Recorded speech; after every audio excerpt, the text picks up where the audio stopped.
Ladies and gentlemen, welcome back to the Ironworker Gaming Channel. I am Ironworker814 and thank you for joining me for another Destiny 2 PvP viewer requested weapon review, where we go over pros, cons, stats, damage numbers, and how to obtain the weapon. This review was requested by Jacob Weaver, and the weapon we're taking a look at today is Polaris Lance. If at any point during this video you find it useful or helpful in any way, hitting like and subscribe are two totally free and easy ways to show your support. And to never miss one of my uploads, that bell icon is there for you to use at your own discretion. But Polaris Lance, I gotta say, when this weapon was released in the Warmind DLC, I absolutely adored it. It looked awesome, it sounded cool, the intrinsic trait makes explosions, the catalyst makes more explosions, and really upon release it was a very fun and effective option to clear packs of ads from a distance in PvE. But in the Crucible it did feel a touch underpowered, but honestly I didn't care. I thought this gun was so neat that I just used it anyway, and at times I was fairly successful with it. But so much has changed in Destiny 2 since Polaris Lance's initial introduction into the game. And does this scout rifle even deserve a look when selecting a weapon for the Crucible, or is it just something that's better off sitting in your vault? We'll attempt to answer that very question in this weapon review, but we'll kick things off by taking a look at how to obtain this weapon for those who have not done so already.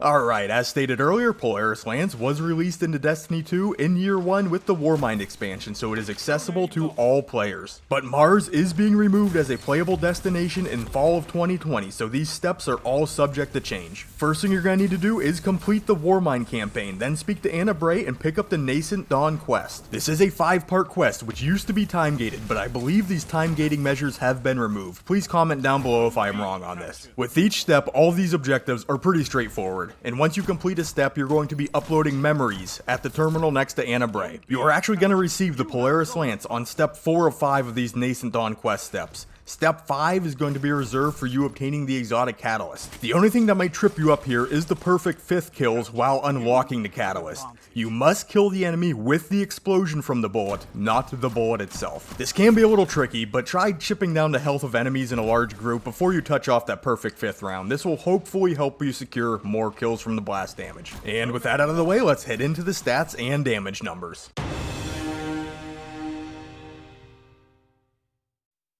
Polaris Lance is a solar exotic scout rifle belonging to the high impact archetype, shooting at 150 rounds per minute with 14 rounds in the magazine. Most of the stats here are on par with other high impact scout rifles, except for the fact that the stability is comparably better. Taking a look at the hidden stats on light.gg, we can see that the aim assist comes in at 39, a bounce intensity of 23, a recoil of 77, causing it to pull slightly to the right. The intrinsic trait is the perfect 5th. Precision hits return ammo to the magazine. Landing 4 precision hits loads a delayed solar explosive round for your next shot. Note that these 4 precision shots must be done without reloading. Also, you have a short 3-second window to fire that perfect 5th round once it is procced. The only notable perk we have here is Zen Moment, where causing damage with this weapon increases its stability. And once the catalyst is unlocked, you're basically adding Dragonfly to this gun, so a precision kill will create an elemental explosion. Into the damage numbers, and Polaris Lance will do 68 points of damage on a critical hit and 39 points of damage to the body, giving us an optimal time to kill of 0.8 seconds requiring 3 crits and a body shot time to kill of 2 seconds requiring 6 shots landed. Now keep in mind, all time to kill values are calculated assuming that a Guardian is running 6 resilience. In the Polaris Lance's case, anything less than that will only require 5 body shots landed to down your target in 1.6 seconds. The perfect 5th blast has a diameter of 8 meters and will do 20 points of damage at ground zero, which will diminish based upon the target's proximity. Any target affected will also take 5 ticks of burn damage at 6 points of damage apiece. If you land a crit with a perfect 5th round, you will see full bullet, blast, and burn damage for a total of 108 points of damage in a single shot. And now that we know the Polaris Lance's capabilities, let's take a look at where this weapon can perform well in the Crucible.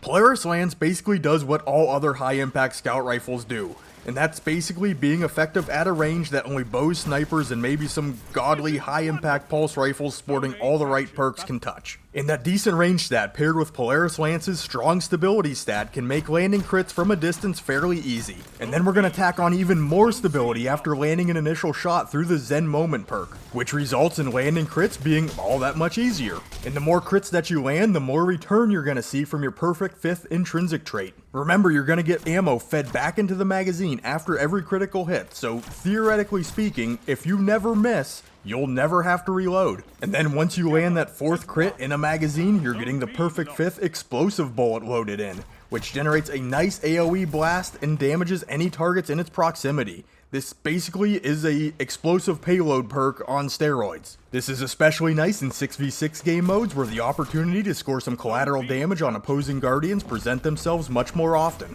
And not only are you causing explosions from the perfect 5th round, but if you have that catalyst unlocked, you will create an explosion every time you get a precision kill. So, I mean, explosions. Lots and lots of explosions. And you're making all these explosions all while you keep yourself safely tucked away outside of the range of about 90% of the weapons in the game. And sadly, we are done with the pros, because we have some serious issues to talk about in the cons.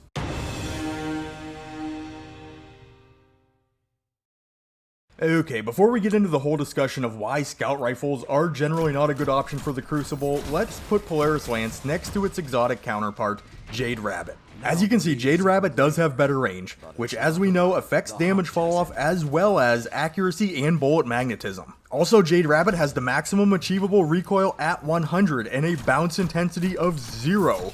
So this gun barely moves when you are pulling the trigger on it. Plus we have that massive aim assist stat of 80, which is absolutely insane when comparing it to other high impact scout rifles. And even after Zen Moment kicks in, Polaris Lance can just not touch the reliability of its counterpart. So if you wanna equip an exotic high impact scout rifle and you're torn between the two, you kinda have to ask yourself the question, do you want things to go boom, or do you wanna land your shots more consistently? But the real question probably is, why use a high impact scout rifle in the first place? You can do one thing and one thing only with this weapon archetype, and that is stand still and cover a sightline. Which, hey, that sounds like an absolute blast, right? Problem is though, they're not even all that effective at doing their one job because these are the same sightlines that snipers are living in. I mean, how often do you think you're gonna come out on top with a weapon that has a 0.8 second time to kill requiring 3 trigger pulls, going toe to toe against a sniper that can one bang you? I don't know about you, but I'd say I'd rather be the man holding the sniper rifle in that situation.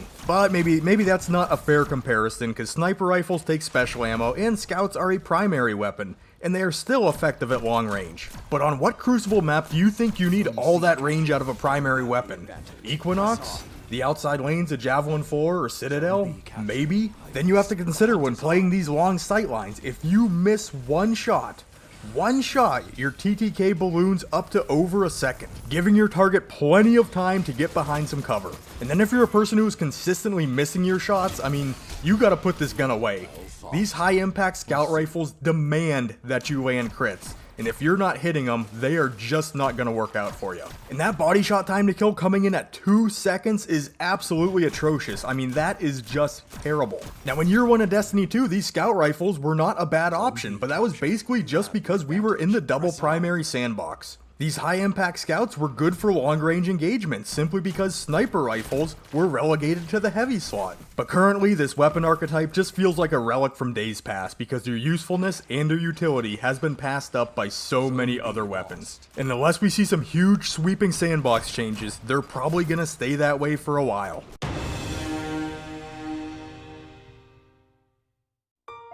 So would I recommend using Polaris Lance in PvP? I mean, I would love to, simply because I think this gun is super cool, but I just can't. Now there were times when I was testing this gun where everything was going really good. I mean, I was landing shots, bad guys were going down, explosions were popping off. But when testing the performance of a weapon, I always ask myself, could I accomplish this with a different weapon, and could another weapon do these things better? And sadly, in the majority of the situations and engagements I was in, the answer to both of those questions was yes. Now I'm sure there's someone out there with a 17 KD who uses Polaris Lance exclusively, and if you're that person, that's great. I'm not trying to steal your candy, you do you. But for the general population of Guardians, basically anything you can do with this weapon, you can probably do better with a different weapon.